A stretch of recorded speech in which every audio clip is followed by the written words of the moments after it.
देखिए दोस्तों, अभी मैं आपको दिखाने जा रहा हूँ यूट्यूब का मेरा पहला पेमेंट आ चुका है, यानी कि पहला सैलरी। देखिए कितना है। सबसे पहले तो मैं आपको गिन के बता देता हूँ। ठीक, ये मैं हाथ से दिखा देता हूँ। ये देखिए, देख लीजिए, बड़ी दिनों के बाद इतना रकम छूने को मिला है। तो देखिए, सबसे पहले इसको गिनता हूँ कि कितना है। उसके बाद हम बात करेंगे कि यूट्यूब का पेमेंट कैसे आया, कितना मेहनत करना पड़ा और कितना है। सबसे पहले गिनते हैं। 1 2 3 4 5 6 7 8 9 10 11 12 13 14 15 16 16 पचे 80। समझे? 16, यानी कि 16 × 5 = 80, 8,000। लेकिन 8,000 नहीं है, 7,000 है। इसमें कुछ फिर से मैं गिनता हूँ। 1 2 3 4 5 6 7 8 9 10 11 12 13 14 15 16 16 हो रहा है, यानी कि 8,000। लेकिन मेरे पास आए हैं 7,000। एक्चुअली 1,000 रुपया मेरा घर से पाले का पैकेट से पैसा है, तो इसको मैं अलग कर देता हूँ। अब देखिए, अब इतने पैसे आए हैं यूट्यूब से। 7,000 कुछ रुपए है, 7,054 या 55 रुपए है। तो इतने रुपए मुझे यूट्यूब से मिले हैं अभी। ठीक ना? तो कैसे मिला, क्यों मिला और इससे मुझे क्या हेल्प हुई, सारा कुछ बताता हूँ। देखिए, जब मैंने यूट्यूब शुरू किया था 2019 में नवंबर में, तब मैंने यह सोचकर यूट्यूब शुरू किया था कि यह मुझे पढ़ाई के मेरे खर्चे में सहायता करेगा। और ठीक जब मैं कुछ महीने पहले मैंने अपने यूनिवर्सिटी के एडमिशन के लिए पैसे लिए थे। एक दोस्त है, दोस्त से बड़े भैया बोल सकते हैं, उनसे पैसे लिए थे एडमिशन कराने के लिए कि भैया मुझे पैसे दीजिए, कुछ मुझे एडमिशन कराना है। मेरे यूनिवर्सिटी में पैसा था, मैंने घर पर भी नहीं बताया कि एडमिशन के लिए मेरे पास पैसे नहीं है, क्योंकि मालूम है कि मुझे पैसे कहाँ से मिलेंगे और घर में उतनी पैसा नहीं होता है जितना कि एडमिशन के लिए चाहिए। तो मैंने एक भाई से एडमिशन के लिए पैसे लिए, और खास कर ऊपर वाला जो है, अल्लाह ईश्वर गॉड जो भी बोलते हैं आप, वो उसने पैसे यूट्यूब के थ्रू मुझे भेज दिए।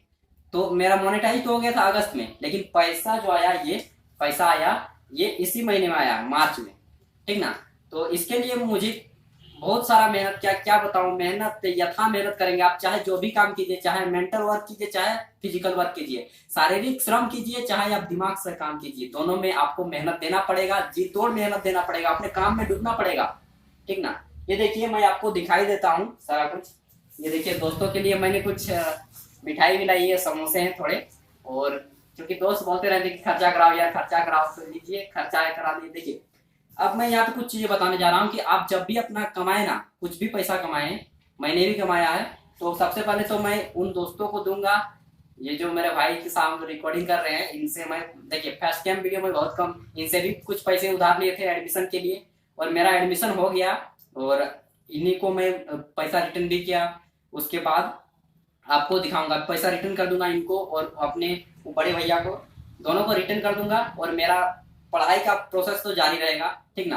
तो इस प्रकार छोटे छोटे पैसे, गांव के छोटे छोटे पैसे के लिए ही गांव में ना पढ़ाई रुक जाती है। अगर आप गांव से होंगे तो आप भी, कि आपकी या आपके सामने में जरूर देखे होंगे कि छोटे छोटे, बस थोड़े थोड़े पैसों के लिए पढ़ाई रुक जाती है। लेकिन कहते हैं ना कि जो मुसीबत से हार गया, जो मुसीबत से हार गया वो सामान्य इंसान, और जो मुसीबत को हरा दिया वो महान इंसान। ठीक ना? तो मैं यहाँ पे महानता दिखाने नहीं आया हूँ। बस आपके पास मुसीबत आएंगे, आदमी जन्म जीवन लिए है, मानव जीवन लिए, तो आपके मुसीबत मिलेंगे। लेकिन आपको मुसीबत से अगर आप हार जाते हैं, मुसीबत से डर गए तो सामान्य इंसान, और मुसीबत से लड़ गए तो महान इंसान। मैं दो चीजें आपको बताया, मुसीबत से डर गए तो सामान्य इंसान, और मुसीबत से लड़ गए तो आप महान इंसान। लेकिन आपको वही करना है, लड़ना है, हारना नहीं है। ठीक ना? और देखिए, आपको ये ऊपर वाला जो बोलते हैं, उस आपको टेस्ट ले रहा है कि आप कितने लायक हैं। आपको वो नहीं मिलता जो आप चाहते हैं, आपको वो मिलता है जिसके आप लायक हो। ठीक ना? तो आपको वो मिल सकता है जिसे आप चाहते हैं, आपको वो तभी मिलेगा जब आप उसके लायक बनेंगे। अगर आप वो पाना चाहते हैं, वह चीज, चाहे जो भी हो, पढ़ाई हो, नौकरी हो, पैसा हो, चाहे कुछ भी हो, अगर आप उस चीज को पाना चाहते हैं तो आप उसके लायक बनिए, मेहनत कीजिए। और मेहनत ही सब कुछ है। हार्ड वर्क नहीं, सिर्फ स्मार्ट वर्क भी करना है। देखिए, एक शब्द चला है स्मार्ट वर्क, हार्ड वर्क के साथ साथ स्मार्ट वर्क कीजिए। अब देखिए, जो 7,000 आए हैं, 7,000 ही भले छोटी रकम है, मालूम है छोटी रकम है, लेकिन क्या बताएं, इसको लोगों ने इतना बताया कि तू फालतू क्या लगाया, यूट्यूब यूट्यूब यूट्यूब, नहीं आएगा पैसा यार, ऐसा लोग ताना देते थे। क्योंकि टांग खींचने में होते हैं समाज जो है। यार, सुकरात को जहर पिला दिया, क्या लगता है कि आपको छोड़ देंगे, हमको छोड़ देंगे? समाज जब भी उठता है ना, तो उसके पीछे टांग खींचने वाला भी आदमी होता है। तो उनको देखिए नहीं, जो टांग खींचता है उसको रहने दीजिए, उसको भी टांग के ऊपर उठा दीजिए, ठीक है ना। देखिए ये चीज है। और अभी तो पैसा आ गया, अब फिलहाल थोड़ी थोड़ी मुश्किलों का सामना अब आसानी से होगा। और ये नहीं कि मैं बेरोजगार हूँ, मैं यहाँ पे एक्सरे करता हूँ। ये देख लीजिए, इधर दिखा दीजिए भाई साहब थोड़ा। ये देखिए ये एक्सरे का मशीन भी है, एक्सरे भी करता हूँ और ब्लड ग्रुप वगैरह जो शुगर टाइफाइड मलेरिया होता है इन सभी टेस्टों का भी करता हूँ। तो ये अब देखिए, मैं बात पे आता हूँ पॉइंट पे।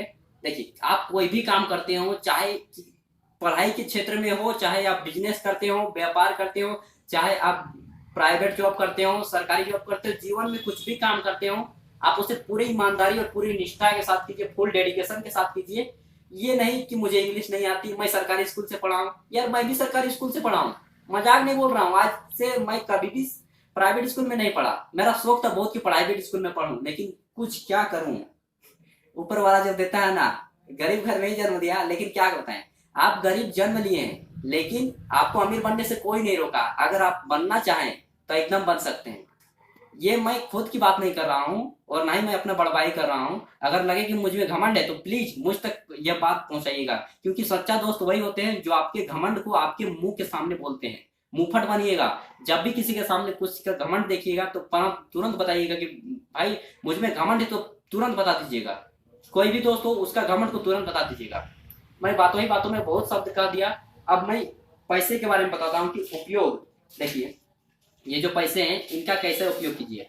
आप जो भी कमाइए, कुछ भी कीजिए, जो भी कमाते हैं, जितना भी कमाते हैं, इनका ना 3-4 भागों में बांट लीजिए। पहला भाग आप पैसे पूरा का पूरा धन आपको 4 भागों में बांटना है।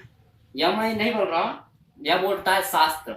शास्त्र बोलता है कि आपके धन को 4 भागों में बांटना चाहिए। एक भाग, पहला भाग होता है आपका घर के खर्च के लिए। दूसरा भाग आपका हो गया सगे संबंधियों और मित्र संबंधी को देने के लिए, ठीक। तीसरा भाग आपका अन्य खर्च के लिए और चौथा भाग स्वास्थ्य वगैरह के लिए। तो इन 4 भागों में आप अपने पैसे को वितरण कीजिए। और जो पहला भाग बताया था ना घर के खर्च के लिए, साथ ही आपको जितना भी पैसा है उसका 5%, कम से कम 5%, मिनिमम 5% बचाना भी चाहिए। चाणक्य कहते थे कि अगर जो व्यक्ति अपने धन का 5% भी बचा लेता है वह एक सज्जन के रूप में जाना जाता है। तो अपने धन का कम से कम मिनिमम 5% तो बचाना ही चाहिए। और मैं नहीं, यह बहुत सारा आदमी का है, महान आदमी की, आप जितना भी कमाएं उसका 5% बचाएं। और आपका 2% उन गरीब दुखियों, दिन दुखियों को दान कीजिए जो आपसे नीचे तबके में रहते हैं, आपसे नीचे तबके के लोग हैं। चाहे आप कुछ भी हो, लेकिन अपने नीचे तबके के लोगों को दीजिए, अन्यथा धन केवल एक ढेर बन के रह जाएगा। जब तक आपका धन दूसरों के लिए उपयोग में नहीं लाएगा तब तक वह केवल ढेर बन के रह जाएगा। इसका सही उपयोग तभी होगा जब आप इसके समाज कल्याण के लिए उपयोग करेंगे। और मालूम है कि आप लोग इसे नहीं करेंगे, प्रत्येक व्यक्ति नहीं करेगा, ये भी मैं लिख के दे दूंगा रिटर्न, क्योंकि सभी व्यक्तियों में यह गुण नहीं होता है। तो कोई ना कोई व्यक्ति होंगे जो वीडियो ये देख रहे हैं, कोई ना कोई ऐसे व्यक्ति होंगे जो मेरी बातों को फोकस कर रहे होंगे। और ये मैं नहीं कह रहा, यह शास्त्र कहता है। तो आज बस इतना ही। यूट्यूब में मेहनत का मेरा पहला फल मिला है। हालांकि पैसे कम है, लेकिन बोलते हैं ना कि दाने दाने पे लिखा है खाने वाले का नाम, उसी प्रकार पैसे पैसे पे लिखा है मेहनत करने वाले का नाम। तो चलिए फिर मिलते हैं। और जैसे ही जिस प्रकार आप लोगों ने सपोर्ट किया, इन सभी का श्रेय आपको ही जाता है। इसका श्रेय आप दुनिया में कोई भी व्यक्ति हो, किसी का भी श्रेय जो है ना, कोई भी काम करता है तो सभी को मिलजुल के करता है। आप भले दृष्टिकोण नहीं देख पाते हैं, लेकिन उसमें सारा व्यक्तियों का गुण छिपा होता है। चाहे मुझ में हो या फिर कोई भी काम हो, सभी व्यक्ति उसमें मिलजुल के भागीदारी होते हैं।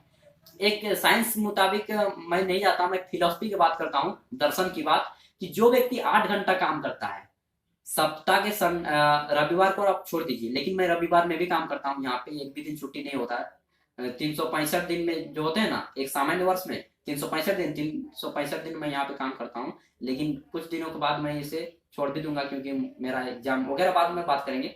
देखिए किसी भी काम को करते हैं अगर आप 8 घंटा, तो आप बेरोजगार नहीं रहेंगे, आपको खाना मिलेगा, आप एकदम सामान्य श्रेणी के अंतर्गत आ जाएंगे। अगर आप 10 घंटे काम करते हैं, 10 घंटे, ठीक, 10 घंटे अगर आप काम करते हैं, ठीक, संडे को छोड़ दीजिए, सप्ताह के एक दिन को मैं छोड़ दे रहा हूँ।